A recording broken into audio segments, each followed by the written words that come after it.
received your invitation, young Avatar. The Legend of Korra had some massive shoes to fill as a sequel to the acclaimed Avatar, The Last Airbender. There's no doubt that it greatly expands the scope of its predecessor and that it offers a more mature look on its world through the eyes of an adult Avatar. But how well does this come across in the show's moral complexity? I'm Kifinosi with Wicked Binge, and this is The Legend of Korra, From Good to Evil. How are we supposed to fight an entire army, a mecha giant, and that crazy weapon? Now, as always, we're going to be starting off with our purest and most heroic characters before working our way down. These characters are the good. We're going to have to go back in time 10,000 years to award our gold medal of good to the very first Avatar, Wan. Springing from humble origins, role-playing as Street Rat Aladdin, Wan's life takes a drastic turn when he's banished to the spirit wilds. Never again may you return to this city. There, he becomes the first human to befriend the spirits. When he accidentally disrupts a battle between the spirits of light and dark, Wan takes it upon himself to learn all 4 forms of bending in order to save the world from the threat of the dark spirit Vaatu. His adventures establish the world of Avatar as we know it, from the separation of the spirit world to the dispersion of humanity across the land to, you guessed it, the Avatar cycle. Wan remains so dedicated to his dream of peaceful coexistence for all that it outlasts his death, born anew in each Avatar. When your hero complex is so big that it produces the origin story for an entire fictional setting, you know you're in the top echelons of good. Right by Wan's side is the spirit of light, Rava, the holder of our silver medal of good. Some might question how a being composed of the very essence of goodness and peace could wind up in the number 2 spot. Rava might be the spiritual incarnation of order, the yin to Vaatu's yang, but it takes her many years with Wan to warm up to humans. You don't even know who I am, do you? Should I?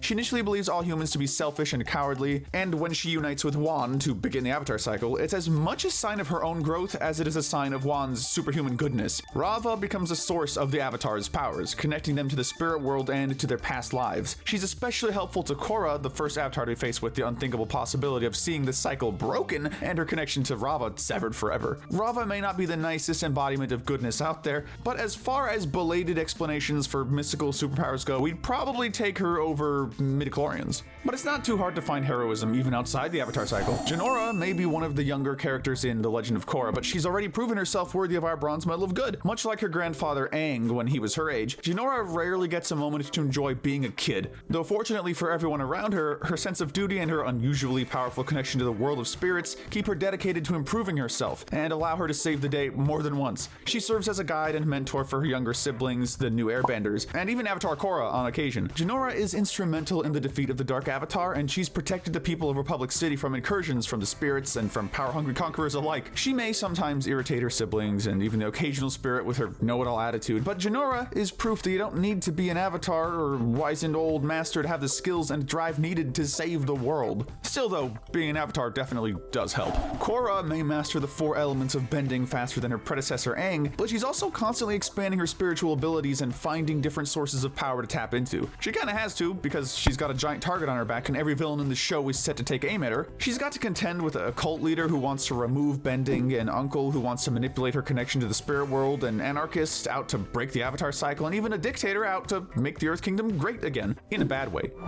It seems like wherever I go, I make a new enemy.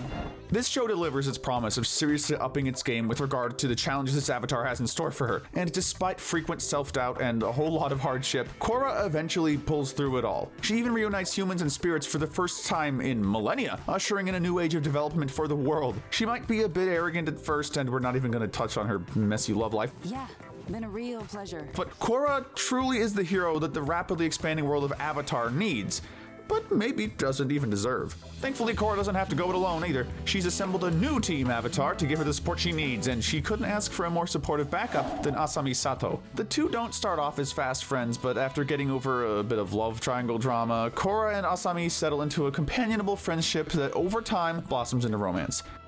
I want you to know that I'm here for you. If you ever want to talk, or anything.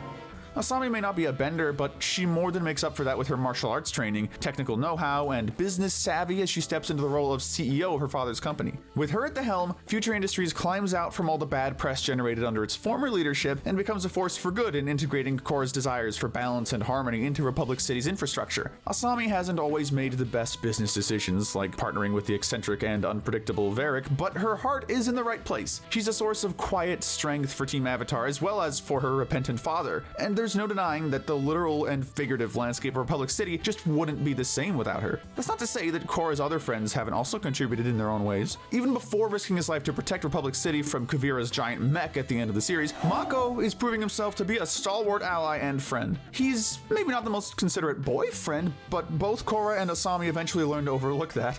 Marko told me so much about you. You are even more beautiful than I imagined. Actually, that's Asami. This fire and lightning bender will go to any lengths to protect those he cares about, a mindset he developed growing up homeless and needing to do whatever he could to keep him and his brother Bolin alive. Marko can often be a stick in the mud, but his long-suffering attitude allows him to put up with the wildest of antics from Bolin, and even from the royal handful that is Prince Wu. Someone's got to be the consistent voice of reason in Team Avatar. Despite what his bending element might lead you to believe, Marko's an expert at keeping a cool head, at least so long as he's not dating anyone. Now, while his older brother's moral compass ended up a little skewed from years of roughing it on the streets, Bolin ranks just slightly lower for another reason entirely. He's just about as dependable as Marko, especially after he develops a rare talent for lava bending, and he's a much warmer and friendlier guy on the surface. We could swim in Asami's pool. It'll be fun! His trusting nature has gotten him into trouble more than once, however, as Bolin is prone to falling under the sway of less scrupulous characters eager to use him for their own ends. These range from the ruthless entrepreneur Varric to the even more dangerous Kuvira, and Bolin can often be too blinded by his own successes to realize that he's being duped. It's a good thing he's got the rest of Team Avatar and an understanding girlfriend in Opal to watch his back. I put a sock in it. Literally. Classic Bolin.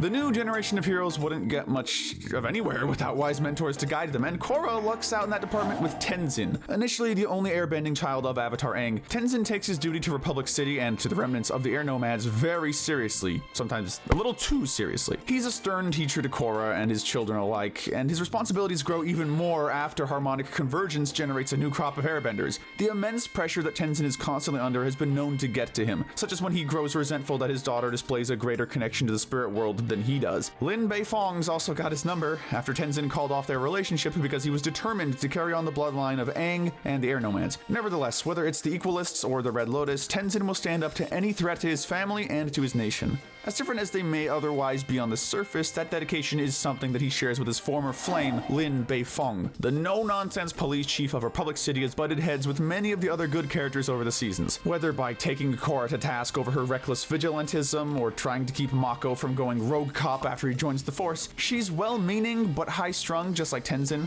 I don't need to explain myself to you. Just do what I say.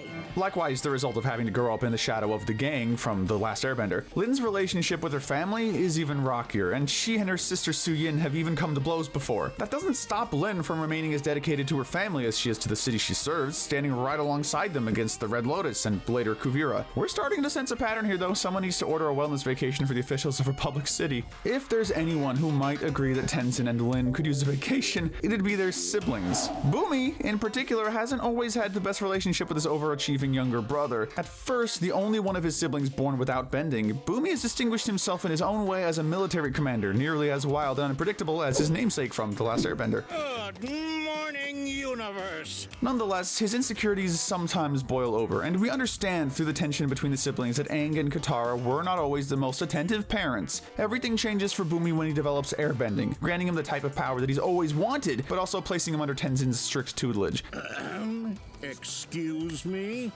Bumi manages to teach his brother a thing or two in the process of educating the new airbenders, and both of them grow from the experience. We can only imagine Tenzin's face though when his brother reinvents the first Bumi's super slides, now with airbending. This leads us to Aang's third and final child, Kaya. The only daughter of the family takes after her mother Katara in several ways, chief among them her waterbending. This naturally also led to her becoming resentful of Tenzin being favored by Aang for his airbending, so she frequently sympathizes with Bumi when the siblings argue. This hasn't stopped her from journeying with them to the spirit world to search for her niece, or fighting to protect the airbenders from the Red Lotus. We're only listing her the lowest of the three because Kaya sits out of the events of season 4, returning to the Southern Water Tribe with a recuperating Korra and thereby missing Kuvira's hostile takeover. When there are so many heroes in one story, sometimes you can only rank them by the screen time they get, honestly. That'll continue to be the case as we go further down the list of good. Korra's father, Tonraq, gets his chance to shine in season 2, where he opposes the domineering designs of his brother. When Laloc attempts to impose the will of the Northern Water Tribe on their southern cousins, challenging Tonraq's authority and exposing some painful truths about the brothers' past relationships. Although Tonrock bravely rebels against Unalaq's forces and later leaves his home to help protect his daughter from the Red Lotus, we do have to drop him a few spaces for his helicopter parenting.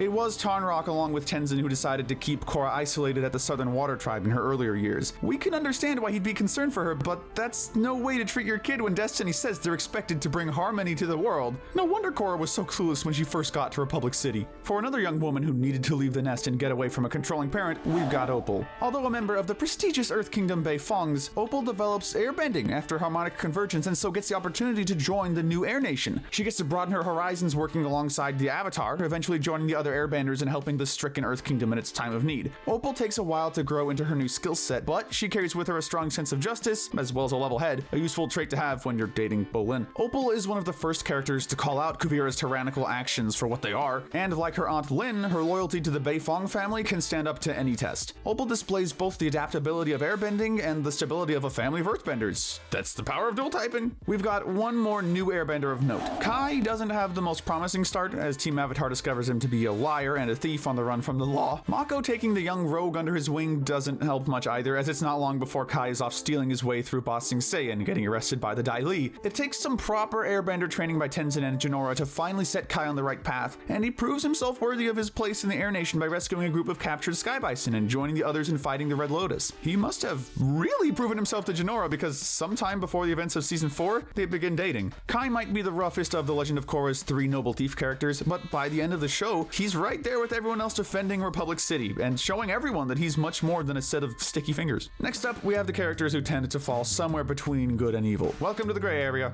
In a world of heroes and villains, Prince Wu begins as the essence of an uninterested bystander, which is kind of a problem considering he's the heir to the Earth Kingdom throne. This indolent playboy loves nothing more than shopping and going on spa dates. You have no idea what you're missing. The face massage alone is to die for. Often while dragging hapless bodyguard Mako along for the ride. After Kuvira ruins his over-the-top coronation plans, Wu has to face the reality that he'll actually have to put in some effort if he wants to earn the privileges he was born into. He aids in the evacuation of Republic City and even finds a practical use for his unique singing voice. Under Republic City, gotta run away from Kuvira today, although I do still think. He seems to have grown from the experience with Kuvira's invasion too, because at the end of the series, he announces his intention to transition the Earth Kingdom into a democracy. Very nice. Admirable as that may be, we're still awarding Wu our sloth medal, because if he'd cared that much about his nation from the beginning, Kuvira would have never risen to power in the first place. If there's anyone alive in the Earth Kingdom more at fault for Kuvira's hostile takeover, it might be Suyin Beifong. Toph's younger daughter has made quite the name for herself as a leader of the Zhao Fu, and she was the one who raised Kuvira with the belief in the enlightened superiority of their clan. Suyin is, in some respects, the opposite of her sister Lin. She's outwardly warm and welcoming, but she doesn't always stop to consider her impact on others, and she can sometimes be slow to step in when necessary. This all harkens back to her days as a juvenile delinquent in a family of cops. What are you going to do, officer? Arrest me? Suyin may have grown past her wild teenage years and now seeks the best for her family and her nation, but it'll take some tough love from Lin and some harsh betrayals from her own circle in Zhao Fu to realize that she's still capable of messing up. The old gang might have been just what the world needed most, but they sure as heck aren't winning any Parenting of the Year awards now that we've seen all the ways in which their kids have screwed up. That's not to say this world's democratically elected leaders aren't without their issues either. Raiko becomes the first president of the United Republic in Season 2, but he spends most of his time in office butting heads with Korra. To be fair, Raiko makes some valid points. He's the new leader of a nation just beginning to find its footing on the world stage, making it difficult for the United Republic to interfere in matters like the Water Tribe Civil War. Also, Korra does sort of make a mess of Republic City after harmonic convergence infests its downtown core with spirit vines. He might be an obstructive bureaucrat most of the time, but like every good politician in a superhero story, Raiko eventually wises up and figures out that he's better off working with the Avatar instead of against her. He puts Asami on the task of integrating the spirit vines into Republic City's infrastructure and opts to aid in the evacuation and defense of the city when Kuvira comes knocking. We have to wonder if contending with an invasion from a giant robot will help or hurt Raiko's approval ratings. Surely though, his on and off dealings with Varric can't have helped him in the polls. This double-dealing entrepreneur would do just about anything to bolster his own profits, including stealing from the competition, staging kidnappings, and the promotion of war propaganda to support his own profiteering. Just standard politician stuff. Varric's scheming often sees him on the wrong side of conflicts, such as when he becomes a technological brain trust behind Kuvira's army. Head voices are liars! What do head voices know? I'll work on the project! Please don't drop me! He just just barely winds up on the lighter side of our gray list because he's just as willing to provide assistance to Team Avatar and Republic City when it serves his interests. He saved Asami's company from bankruptcy, engineered a daring escape from Kuvira with Bolin, and done his part in the fight to stop Kuvira's Colossus. This is exactly why I didn't want to build that weapon. Plus, as we've seen with his loyal assistant and eventual wife, Julie, Varric isn't completely heartless. It's just that whenever he does the thing, there's no telling if anyone besides himself will be benefiting from it. For more self-serving Water Tribe members, let's take a look at the dour duo of Eska and Desna. Korra's twin cousins enter the show as antagonists, fiercely loyal to their villainous father, Unalaq. Eska stands out as particularly vile after she forcibly initiates a relationship with Bolin. In her eyes, a boyfriend and slave are essentially the same thing. Bolin does manage to escape Eska's wrath and eventually her possessive grip over him, and both twins gradually wise up to how dangerous and self-serving their father's schemes are. They even succeed him as leaders of the Northern Water Tribe. It seems Cousin Korra is under the impression we are saddened by our father's demise. Even so, Eska and Desna remain as unsettling and unsociable as ever. It's no mistake. Desna sleeps in the tub. And Bolin gets some serious PTSD from running into his old girlfriend again in Season 4. And just for that, we're giving Eska the Lust Medal. There's no doubt that she and Bolin win the award for the most toxic relationship on this show. Wrapping up our list of gray characters, we come to the Legend of Korra's only villain with a notable redemption arc. Hiroshi Sato has a lot to answer for, as a powerful CEO exposed as a collaborator with Amon's equalists. Following his wife's murder at the hands of a bender, Hiroshi grows to hate them so much that he conspires with the terrorist group seeking to eliminate the bender population of Republic City. He even tries to kill his own daughter when she sides with Korra against the equalists. Watching my daughter traipse around with a fire-bending street rat like you. After Amon is exposed, Hiroshi's arrested and sent to prison. Several years later, he and Asami slowly re-establish contact. When Kuvira threatens Republic City, Hiroshi seeks to make amends for his past crimes. He devises a plan to use Varric's hummingbird mechs to cut a hole in Kuvira's Colossus. The plan succeeds, but only because Hiroshi sacrifices his life to ensure that the deed is done and that his daughter remains safe. Hiroshi's getting the Wrath Medal for the lengths his long-standing hatred of benders drives him to, but most would agree that he redeems himself in the end. We finally arrived at the most wicked baddies around. These characters are the evil. First up, it's important to recall just why someone like Raiko gets elected president in the first place. Tarlok makes a mess of the preceding regime, taking advantage of the chaos caused by the equalist threat to become the loudest voice in the United Republic Council. He's willing to resort to violence to put a stop to the equalists, and his reckless actions increase the already rising tensions between benders and non-benders. It's only after Tarlok turns against Korra that his dark secret is exposed. He's the son of a notorious waterbending criminal and the brother of equalist leader Amon, and both brothers have inherited their father's talent for bloodbending. Tarlok does attempt to rectify his mistakes after Amon takes his bending away, but it's too little, too late for the disgraced politician. His selfishness and craving for glory now on full display, Tarlok sees no alternative but to take his own life along with his brothers. Tarlok may not be the worst villain on the show, but he provides one heck of a send-off. Indeed, part of what allows the villains of Legend of Korra to feel more complex than the big bad of The Last Airbender is that many of them genuinely believe they can make the world a better place. Kuvira witnesses firsthand the corruption and inefficiency of the Earth Kingdom monarchy, and she seeks to replace it with the technology and ruthless precision of Zaofu's Metal Clan. While she is successful in stabilizing the kingdom, Kuvira's goals are much bigger than restoring the monarchy. To build her new Earth empire, she relies on forced annexation, deportation to re-education camps, and plans for a devastating new weapon that harnesses the power of the spirit world with catastrophic results. How could I just stand by and watch the same thing happen to my nation when it needed someone to guide it? After taking all of the kingdom's land for herself, she sets her sights on Republic City and assaults it with a kaiju-sized mech. It takes the combined efforts of Team Avatar and all their allies to put a stop to the Great Uniter's power trip. Kuvira represents the final danger to Republic City in The Legend of Korra, but that unfortunate city has been beset by supervillains since day one. Amon and his equalist movement seek to address the systematic inequality between benders and non-benders. Unfortunately, they choose to do so by capturing benders and removing their powers. The equalists build up their power until they can launch a full-on assault of Republic City. The revolution has begun!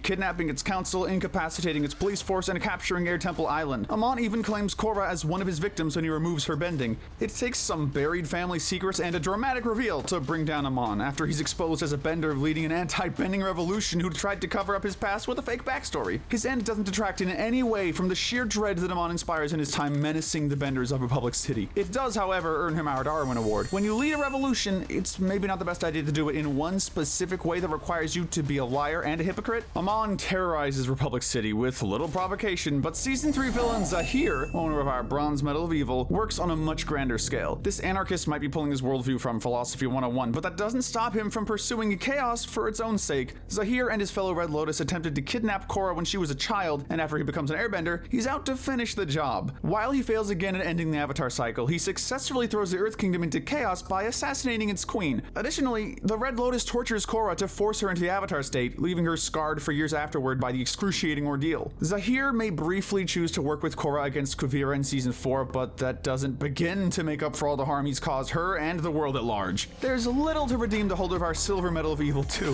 Unalaq may provide some spiritual guidance to Korra when she needs it, but everything else about the guy is bad news. He framed his brother to ensure his own succession to the throne of the Northern Water Tribe, and in the present he seeks to impose his will on the Southern Tribe as well. But Unalaq's political ambitions are just the tip of the iceberg. He's hiding an old allegiance to the Red Lotus coupled with a firm belief in the defeat of the Avatar and the reunion of the human and spirit worlds. The time of the Avatar is over, Korra. He manipulates his tribe, his niece, and even his children to the end of opening the spirit portals, and he captures Jinora and uses her to force Korra to open the portals for him. Unalaq fuses with the spirit Vatu during harmonic convergence, becoming a dark avatar determined to replace Korra and her line. Although Unalaq loses in the resulting giant laser beam battle, his actions have a profound impact on the world and on the Avatar, for better and for worse. With spirits now living alongside humans, Unalaq achieves his ultimate desire. Too bad he's not around anymore to witness it. But I will not miss him at all. In the end, he became a deplorable man. Sorry, dude. We're giving him the Pride Medal for aiming to upend the Avatar cycle and establish a new world order based on his own beliefs. Finally, the Gold Medal of Evil has to go to Unalaq's spirit buddy, Vatu. Unlike his light counterpart, Rava, there's not even a hint of complexity to Vatu. He's the spiritual embodiment of evil and chaos, a corruptive force so powerful that spirits will turn dark in his presence. Vatu lacks even the marginally understandable motivation of someone like Unalaq. He's simply driven to vanquish Rava and sow chaos wherever he can. Sometimes straightforward evil really is as bad as it gets.